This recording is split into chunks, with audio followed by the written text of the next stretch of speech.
before because I don't even like. So that around like walking in the middle of crap. We saw like a little advertisement in the paper, like actually it looks good. Kisses, sweeter than honey. Well, guess what? So is my life, honey. And all I'm asking is just a little respect from that man right there. A little bit of respect from that man right there. R-E-S-P-C-T, find out what it means to me. R-E-S-P-C-T, take that easy.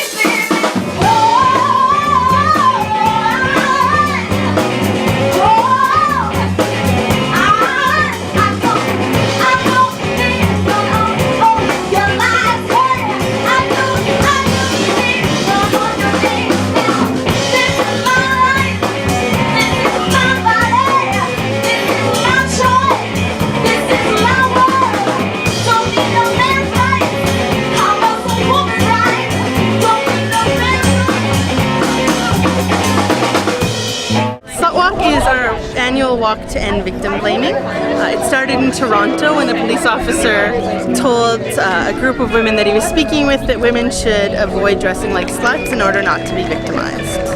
So by using the name Slut Walk, in a way, are you trying to take back the word slut? Some people do want to take back the word, they do picture it as a reclamation. I really consider that a personal choice. Some people don't like the word and they don't want to take it back. And to those people, I say, well, I think we should deconstruct the word a little bit. Like, it's an arbitrary insult leveled at women based on perceptions. Usually individual perceptions on what makes somebody a slut. So women call other women sluts if they feel like they're dressed provocatively sometimes, or men will call women sluts if they have sexual partners that a certain number of sexual partners they feel is too high. So it's not really a word that has a definite definition because it's just an insult used to silence women. And what do you hope to accomplish here today? Today we hope to keep spreading the message about consent and healthy sexuality. We're also focusing on race and gender and how that intersects with sexual violence. So Aboriginal women in Edmonton face a disproportionately large number of sexual assaults and violence. It's been 4 years that we've had to tell people that not only does no mean no, but consent is essential. Sad but true. So, we're here to once again show the world that there is nothing that anyone can ever do to deserve sexual violence, that clothing is not consent, and that we will not stand by and let others, particularly law enforcement officials, dictate what our consent looks like.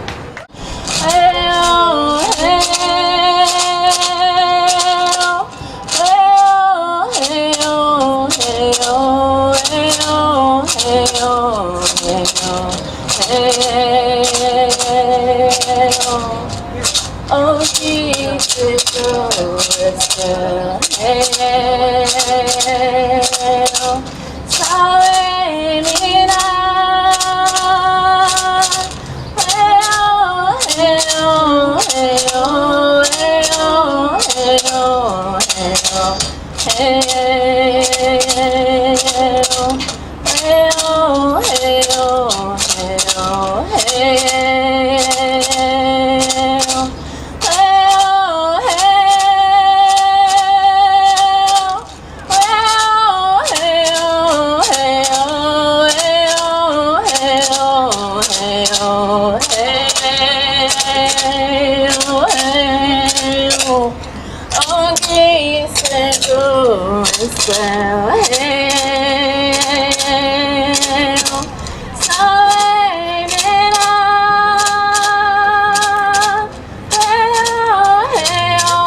My life story is written by my own female, red-skinned, two-spirit, queer, tribal, liberal, Cree, Métis, and so much more hand.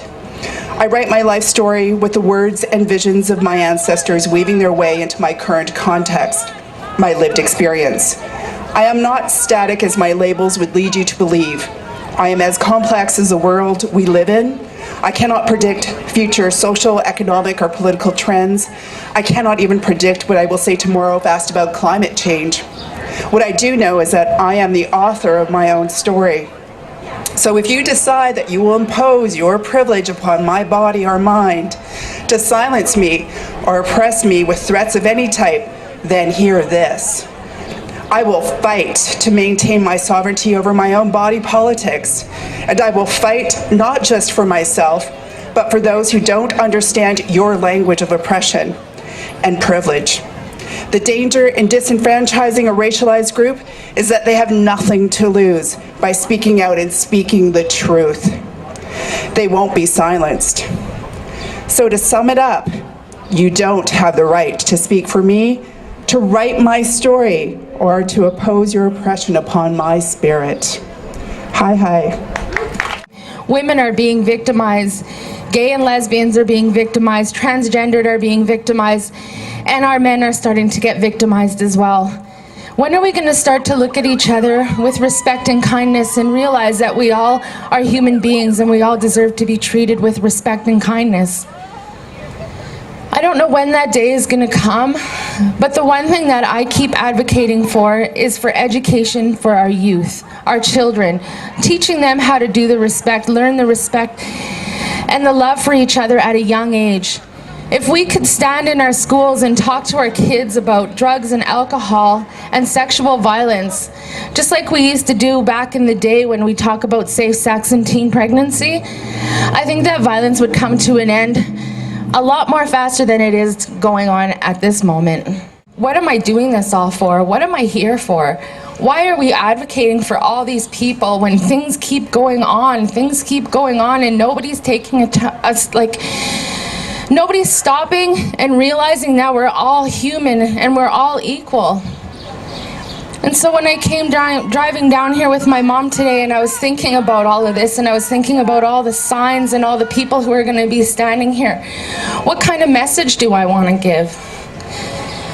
Well, for the last 10 years I've been doing the March for All the Missing and Murdered Women of Edmonton, and every year more women are showing up dead. There's more violence happening on our streets and there's more violence happening with all sorts of people, and I'm including men in this as well, because we have to remember that they're a part of this life cycle as well. Violence against men isn't right as well. Like, you know, I've been reading about the rape culture with men and how it's been laughed upon. We have to remember that they're people too and they need to be taken seriously, because rape can happen to any one of us.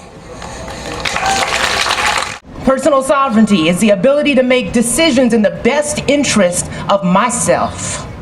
So how can I, an African American woman, have complete freedom and rule over my body and being? After all, freedom and rule have long eluded African Americans on this continent. Centuries of gains have always been characterized by that whole two-step forward, one-step back kind of thing. It's this little dance that we've been doing throughout the ages. And it's always in the face of intense, institutionalized, and especially historical social opposition. When a new way of relating to each other and the earth was introduced by Western Europeans, a mutation occurred, and something else took hold on this land. So you see, in their homeland, and you know, we've all been to social studies, right? So you know I'm not making any of this up. There was a caste system, and there was like an aristocracy, and then they had the serfs and the peasants, and we've heard about that. It was all about dominance and subservience, we've heard about that.